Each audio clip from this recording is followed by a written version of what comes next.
All right. So today we're going to be talking about the impact of entrepreneurship on our economy, our local economy, and the economy at large. And joining us today is Dre Thompson from Startup Tucson. Thanks for being in. Yeah, really excited to be here, guys. Glad to have you. And Dre, start off by telling us a little bit about yourself, and if you don't mind, a little bit about Startup Tucson and what the organization does here in the local community. Yeah, sure. So Startup Tucson is a nonprofit organization that really helps entrepreneurs.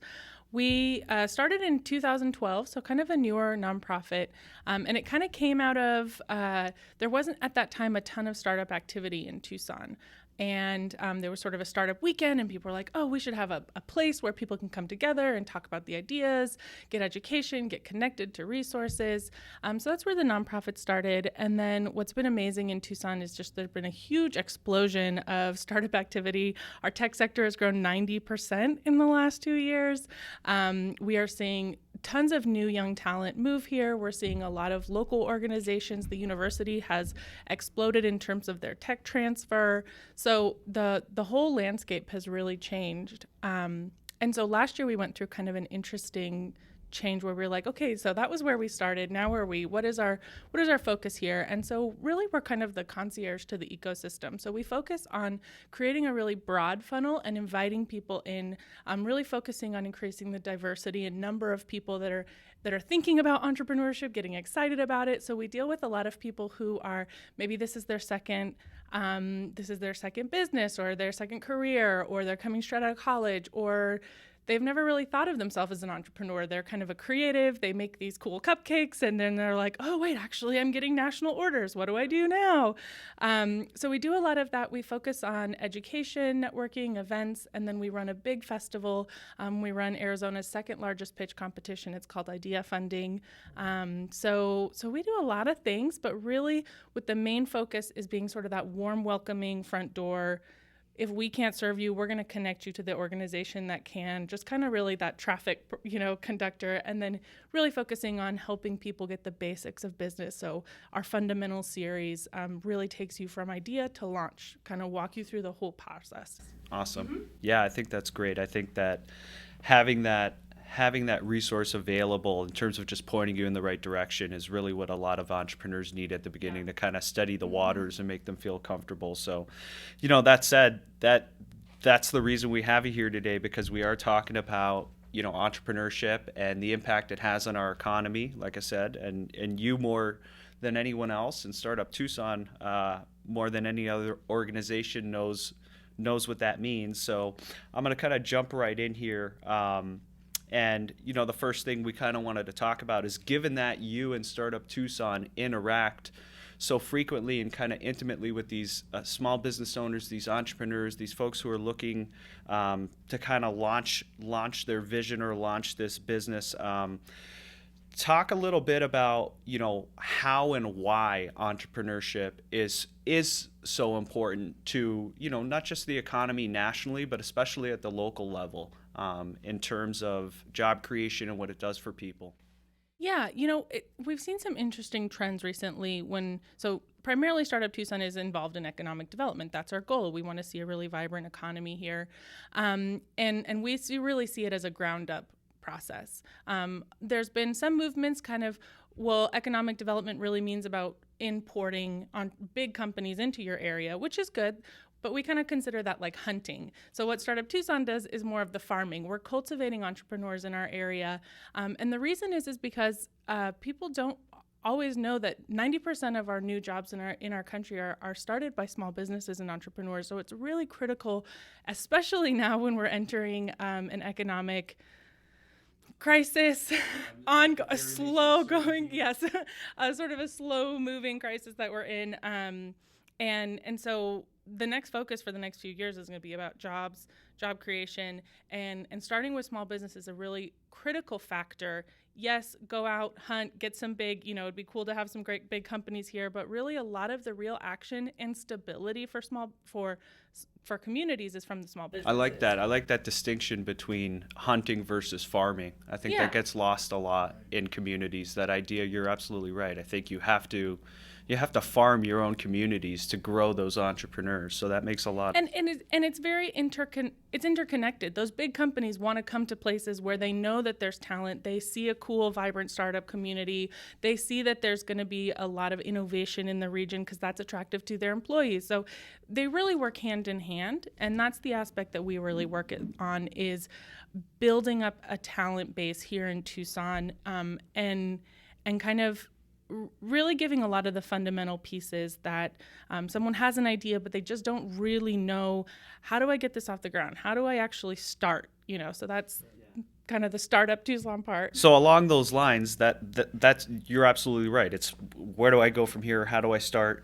So talk a little bit, because last time we spoke, you brought this up, kind of these different kind of, I don't want to necessarily call them labels, but I guess that's the most appropriate way to frame them, and then we can talk about them some more. Kind of like the importance of, when we talk about entrepreneurs or small businesses, even these kind of what you had called micro businesses, or Sal and I on some of our other videos or within our other content refer to, the kind of side hustle that transitions into a business. And so talk about those two things and these other ideas you had brought up when we last spoke, which is, these couple types of entrepreneurs, these opportunity entrepreneurs versus necessity entrepreneurs, and how those things are, you're seeing all these things kind of come together and happen. Yeah. This is a really kind of interesting and exciting time to be working with entrepreneurs. There's also, so when we say small businesses, nationally that term is just really broad. And the way that we track that data is really broad. It's really difficult to really kind of narrow in. Some really interesting research has been coming out of ASU actually on this. And they've been looking at the economic impact of these micro businesses. So these are small digital businesses. It might be somebody who's had a craft or has a consulting service, or just, they kind of throw up their website. They have a little, it's a hustle, but they're actually, what they're finding is that has a huge impact on sort of buffering communities from economic recessions. So that's ability for people to bring in additional income in a really low there's not a lot of barriers. You can throw up a website, you can get going, and we're really kind of narrowing in and finding the nuance within what does small businesses really mean. And we're seeing the really important role that these micro businesses have on protecting cities like Tucson that, we have not scarcity, but we have a smaller community here, and it's particularly important for folks to be able to engage in that type of commerce in cities like ours. Yeah, I think that's funny, because we've seen things where it's like, it could be something as simple, like you said, somebody provides a service, they throw up a website, and now they're kind of like, they might have done this service working for an employer in the past, but now they're kind of doing it on their own, but there wasn't these high barriers to entry. We've seen within e-commerce, like you said, people who make stuff, all of a sudden their stuff explodes on something like Etsy, and now they've got a full-fledged business. Now with technology, it seems like, these small micro businesses, they end up kind of sneaking up on you. Yeah. Where, you think you're doing something on the side, you think it's, not as big, or you can handle it. All of a sudden, things start to kind of explode on you. And then that's really where all of you're feeling like, well, geez, I do have kind of a little small business here. And ultimately you start asking yourselves questions about, am I doing things right? Or where can I get support? Or things are on a good trajectory, but I think I can take this further. And that's probably when they start to look and seek out organizations like yours. So I would say, as exciting it is that we have micro businesses, that is a big caveat that it can get people in sticky situations if they're not really taking themselves serious as an entrepreneur. We see a lot of like business students, they're coming out of Eller, they know exactly, I got my business plan, I got this, like this is, they start it from sort of the normal process. But we're seeing these sort of necessity entrepreneurs come, and they're sort of they're already making thousands of dollars, and then they're like, oh wait, I'm supposed to be paying taxes. How do I do this? And so there's a little bit of a catch-up game. So that's where we really do try to, as folks come in, wherever stage they are, kind of assess what step they're at, and then really try to validate them as an entrepreneur, take their business seriously, take themselves seriously as a founder, because, you've seen this, I'm sure. We can talk about that. There's consequences if you don't, I think, you're absolutely right. I think whether they come to someone like us, where we provide more of like that bookkeeping service, or they come to an organization like yours in recognition that they need more resources. Ultimately, what I think collectively we're all trying to instill in them, like you said, is take yourself seriously as an entrepreneur, and just realize if you want to take this further, if it's got that potential, and you've transitioned from a passion or something smaller into a full-fledged business, create the infrastructure there, use those resources. They're available to you through organizations like Startup Tucson and through other professional services, and it's absolutely doable. Yeah, absolutely. What I found fascinating and interesting, and you mentioned this in your blog posts, and I think that it's great, that you are contributing to the community through the blog post. And I think that's really helping folks and giving them some information, kind of a place to start. So, you don't see that with a lot of organizations like yours. But in the article, you had said something very interesting about, simplifying the on-ramp and leveling the playing field for these entrepreneurs and really for all startups. Talk a little bit more about that and really kind of what you're thinking and what your thoughts are behind kind of that statement. Yeah, I mean, I think I really am an optimist. I believe at my core that every person has the potential to build something amazing and has that great idea. But there are barriers, and some of them are cultural, some of them are policies, there's a lot of different reasons why people sort of shy away from entrepreneurship.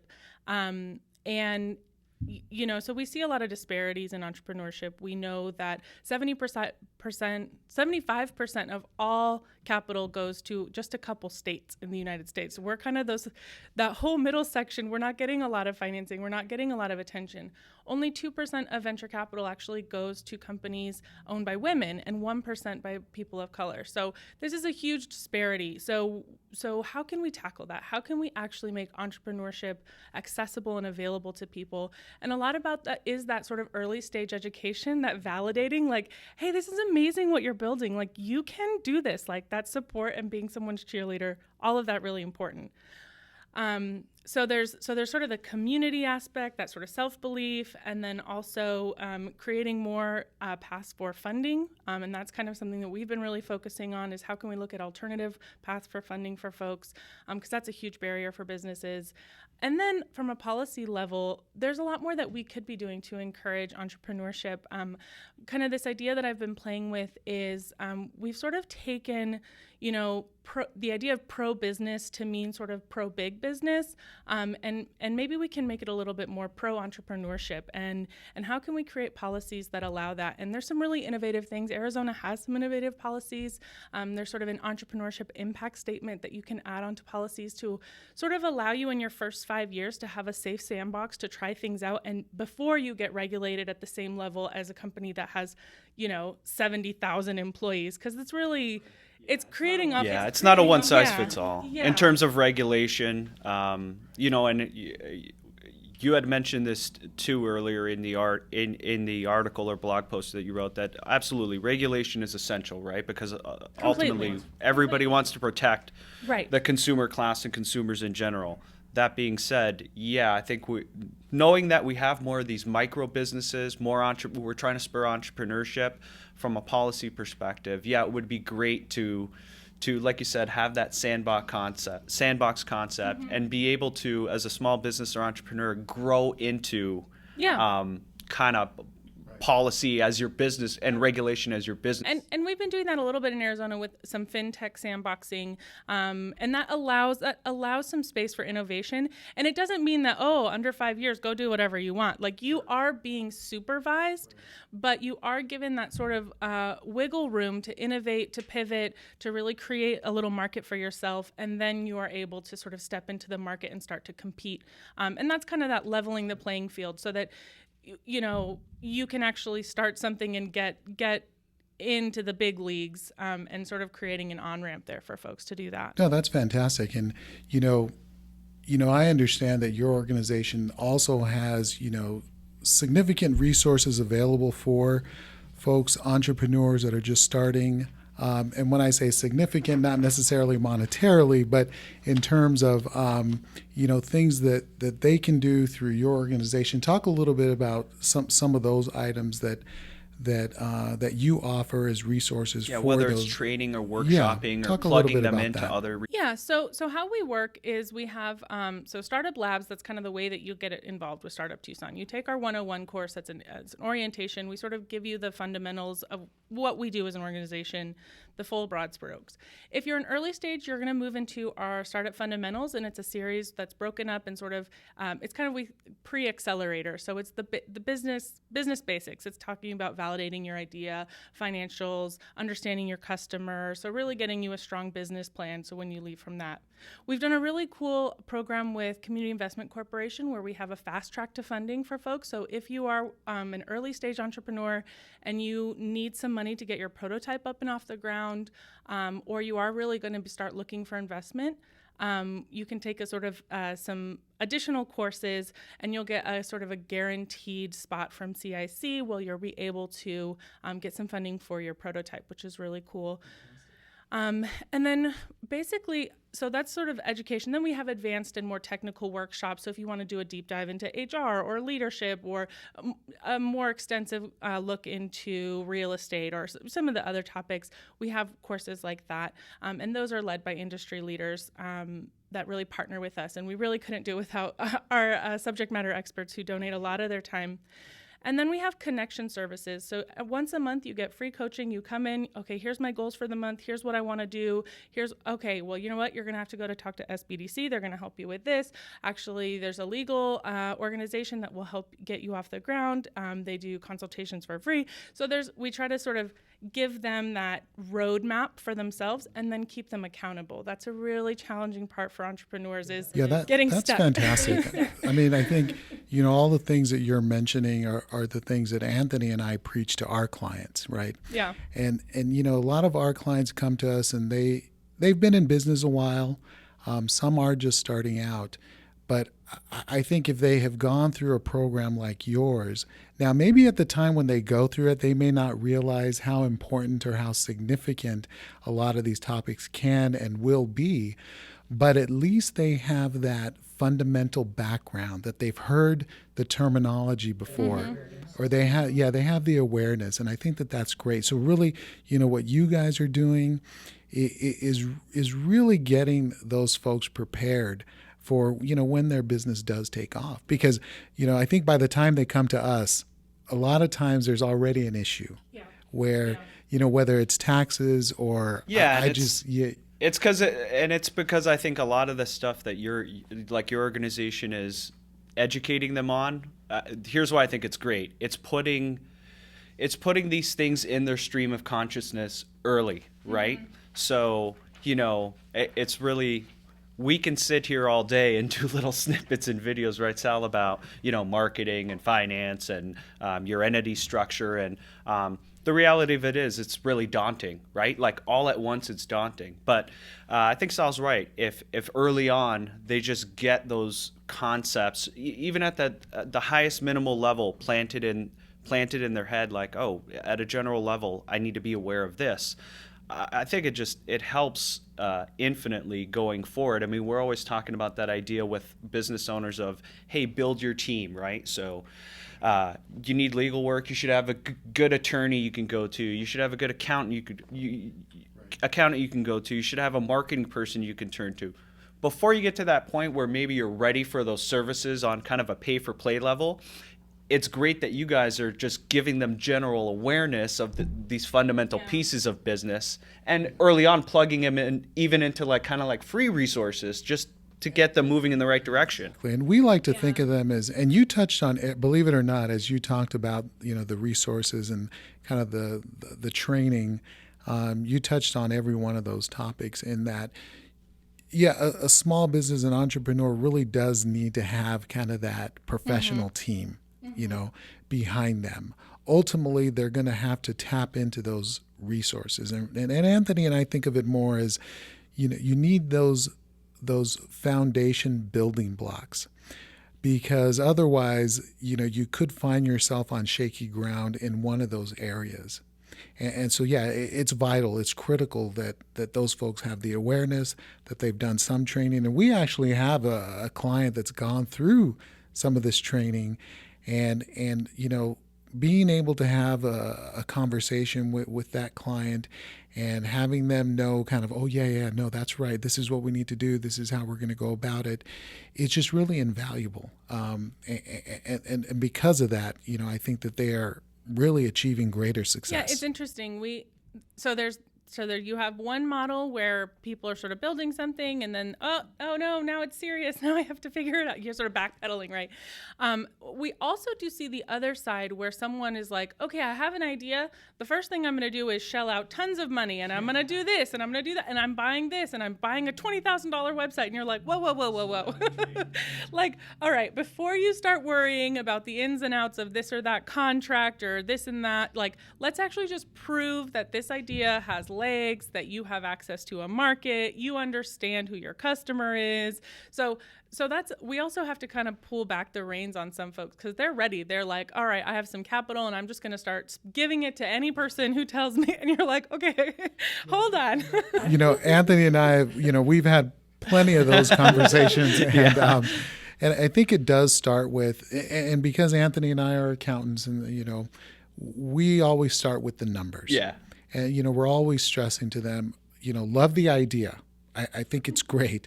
But let's put some numbers behind the idea and see where we end up. See what falls out. See if this is a viable business, what we would call proof of concept, right? Like, is this going to work? Is there a market for it? Is it scalable? Is it scalable? Yeah. Kind of all of those. And so what we do to help, what we do is a process of validation.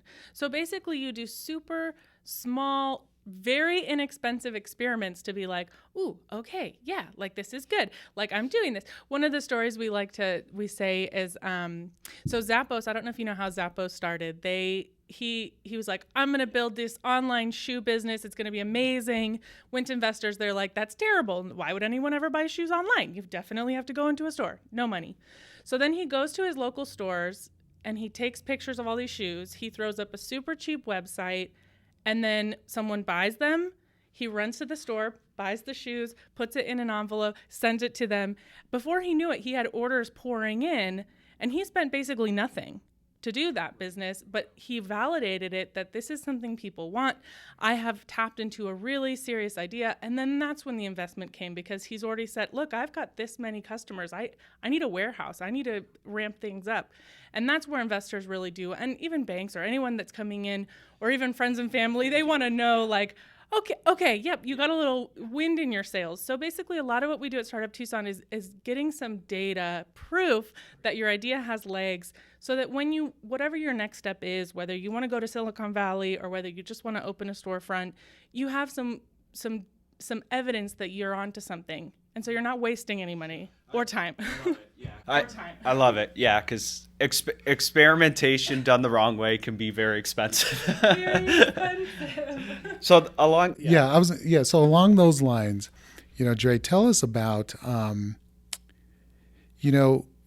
really kind of to summarize, you may have experienced and have come across directly through the organization whereby you have seen some success stories, and you kind of talked about one right now, but here in Tucson and really ultimately, through all of whether it's the training and the resources and all of that, what do you think really, and if you had to list it out, what were the main kind of concepts, ideas, points that they took away that ultimately made them successful? Yeah, what are those attributes that propel some folks exactly over, When I think about successes as a community, I think about Courtney Williams from Imagine Solutions. So her sister had a difficult pregnancy, and she realized how important it was to be able to have ultrasound, and then realized how expensive it was, and ultrasound wasn't available.